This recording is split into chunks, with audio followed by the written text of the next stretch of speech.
Hi, folks. It's Thinking Slow here. We've been off the air for a little while. Thank you to the censors at YouTube for achieving that.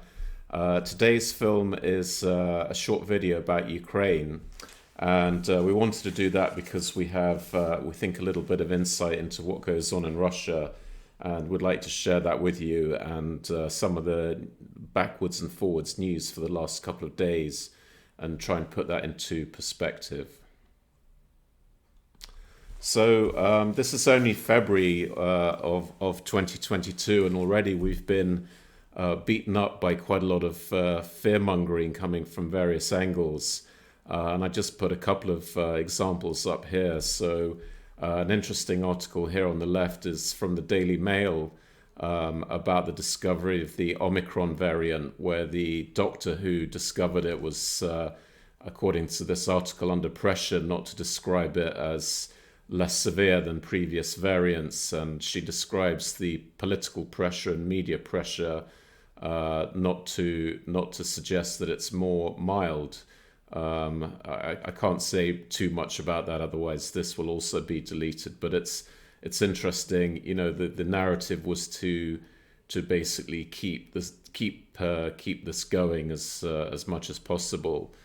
And then already we've forgotten, I guess, about a massive fuel crisis in the UK in September 2020, where the government was going to have to call in the army to distribute fuel because we didn't have enough drivers for the tankers. And that was a problem that would take years to resolve because it was all tied up with licensing of HGV drivers. And of course, if you say to someone today, well, what about the fuel crisis? They'll stare blankly at you because this was pictures of empty shelves in shops and a complete crisis that just seemed to disappear and not come back after a few weeks. So here is the current crisis and the language of crisis again from our fantastic Prime Minister, using theatrical language about being on the edge of the precipice, but hopefully we can step back from the edge. So let's have a look at that. Basically, let's have a look at what the different sides are saying, which is, I think, the main purpose of this video. We'll look at the UK view, we'll look at what's happening inside Ukraine, and we'll look at what the Russians think. So the UK view is totally hysterical, I think, is the best way you can describe it. So this is our fantastic Foreign Secretary Liz Truss. I think this is an article from yesterday. You can look it up, where she's talking about not only Russia going into the Ukraine, but it's not even going to stop at the Ukraine. It's actually going to keep sort of trundling on, and I fear this would not stop at Ukraine. So the clear indication is, you know, this is going to roll out into a major sort of catastrophe involving a land war potentially into Eastern Europe. And this kind of talk is on the back of the meeting that our Foreign Secretary had with Russia's Minister of Foreign Affairs, Sergei Lavrov. And I've put a link to a good article from Spiked about how that meeting went. During the meeting, Sergei Lavrov basically asked our Foreign Secretary that he said, I presume you would deny our sovereignty over areas like Voronezh. And of course, Liz Truss, knowing nothing about geography and not having the common sense to ask anyone in the room, piled in and said, of course we would deny Russia's sovereignty over Voronezh and other regions. And actually it was Voronezh and Rostov he referred to, but Voronezh is circled here in orange, deep inside Russia. So of course she was humiliated by the Russian Foreign Secretary. And that's kind of disappointing. I think that shows how inexperienced and uneducated this person is. And this is her fear-mongering about expansion of conflict with Russia into Eastern Europe. So let's go to Ukraine. What are the Ukrainians saying?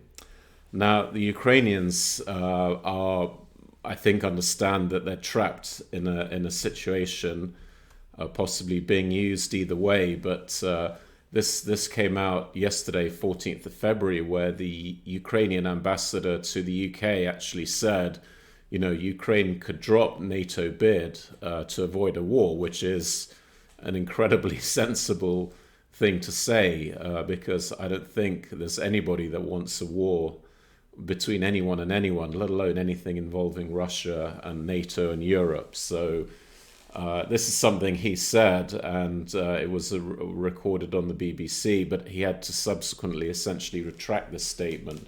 But, in any event, that's what he said, which makes a lot of sense.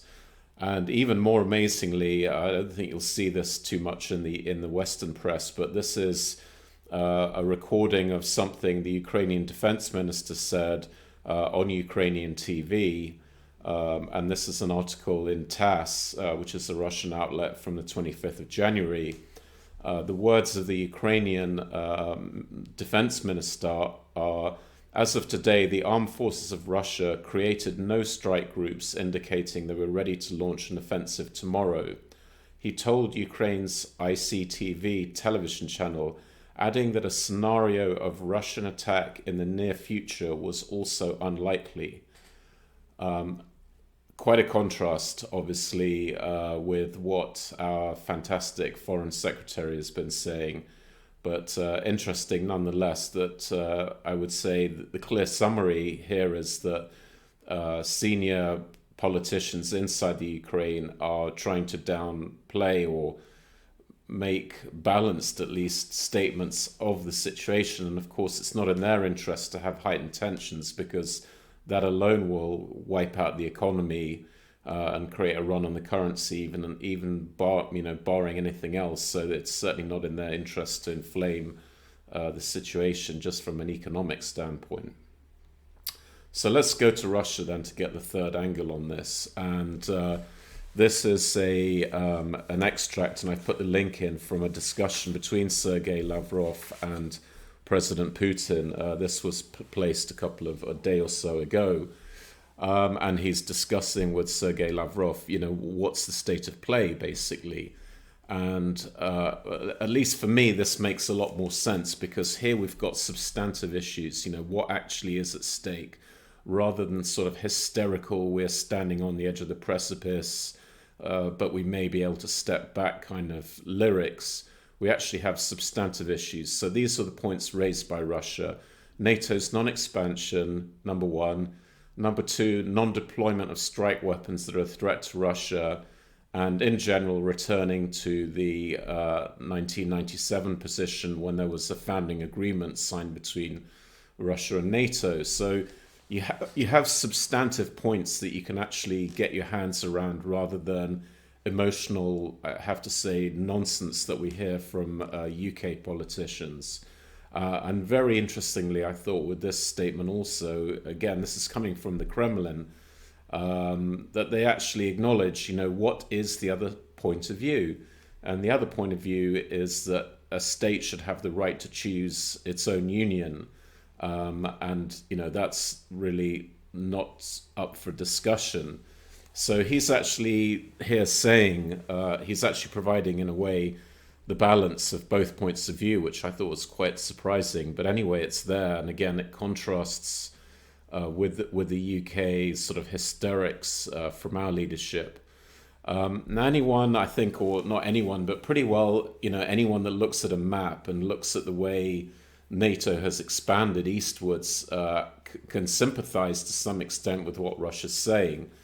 I would not want NATO on my doorstep, because the coalition of partners of NATO, and I'm ashamed to say this, but it's true, they have initiated wars over the last 20 years in Afghanistan, Iraq, Syria, Libya, all of which basically have been a total disaster. They've been initiated in the name of democracy.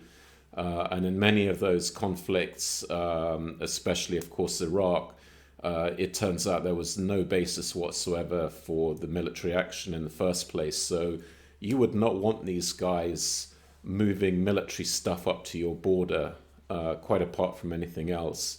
Now, the other interesting point about this is Mr. Lavrov actually in the full article says that there actually has been some movement on this issue, which was the strike weapons that potentially would threaten Russia. So he again is not being hysterical, and he's being balanced to some extent. Obviously, they're pushing the Russian point of view, but he's saying that on this issue with the United States, there is some dialogue. Now, again, I want you to contrast that with the endless stuff we get in the papers in the West about Wednesday they're going to invade. They're going to invade at 1 a.m., 2 a.m., 3 a.m. It's sort of an endless drumbeat of war. Whereas in the Russian write-up of the situation, they actually acknowledge positive progress, at least on this area. And, again, they're saying they want to keep the door open for the dialogue. So it's difficult to, I'm not saying here who's right and who's wrong, but I'm saying the Russian point of view as expressed here makes a heck of a lot more sense than the kind of emotive and substanceless speeches and articles we get from the UK people. And then just closing up, basically, I mean, the reason I did this again, and I think everybody that's followed this channel has known, we are very much of the view, and that's a view that's becoming so clear now. We were very much of the view from 2020 that the COVID crisis had been hijacked, and it had been hijacked to implement this Great Reset agenda. And we've made a film about that on the channel, which luckily has not yet been deleted. I still think it's a good film to watch. It goes through the links between the sort of moneyed interests, the media, the government, who is actually pushing this Great Reset agenda and what does it mean. And also we covered that issue quite reasonably thoroughly with Professor Bagus, that gave his perspective on all this, which I found to be fascinating. And I found it fascinating because he, brought in the issue of fear again, which is something we keep coming back to. And I'm just going to read this. I'm just going to read this directly from Joost Meerloo's book, The Rape of the Mind, which I've almost finished now. And it feels like we're actually living through that book. And each time you turn a page, you see something that makes you think, aha, this is what they're doing. So this is what he says about foreign politics, basically. Totalitarian leaders, whether of the right or of the left, know better than anyone else how to make use of this fear of living. They thrive on chaos and bewilderment. During unrest and international politics, they are most at ease. The strategy of fear is one of their most valuable tactics. Now, I think at this stage, it's hard to argue that we're not moving towards totalitarianism. That looked like a sort of crazy assertion in 2020, but looking at the pictures from especially obviously Canada, but France as well, it's clear that we're in very totalitarian tendencies at the moment. And we'll make a separate film about this, but one of the main reasons that that's happening is it's not only the Great Reset, but it's the carbon budgets and the net zero. We'll do a separate film on this, but net zero requires a total top-down dictatorship of your entire life by the government. Every single sector of the economy is regulated. Everything has targets. What you eat, where you go, how you work, who you see, will all be regulated through the carbon budget to get net zero 2050. And it's quite clear that we're moving into a top-down rule of the experts, I would say, that's more controlling than the Soviet Gosplan mechanism, where centralized plans were drawn up for every industry. What you see now is nothing less than that. In fact, in many ways, it's more than that. Not even Soviet Gosplan would determine how many dairy products and how much meat you would have when there was plenty available. This is a question of preferences rather than availability. So I do think we're moving into a totalitarian regime. I think there's obviously been a lot of good pushback to that in the UK, especially from the backbenchers. on only the conservative side. The other side is completely hopeless, missing in action. But this is where this is going, and I can't help but feel, when you compare what our genius foreign secretary is saying with what the Ukrainians are saying, with what the Russians are saying, that the version expressed by the Russians and Ukrainians is more realistic than the panic mongering and fear mongering from our politicians, which I believe is driven by this totalitarian movement and a movement towards top-down planning of your life by the government. That's it for this video, and I'm doing another one quite soon about the attractions of Marxism. Thank you. Goodbye.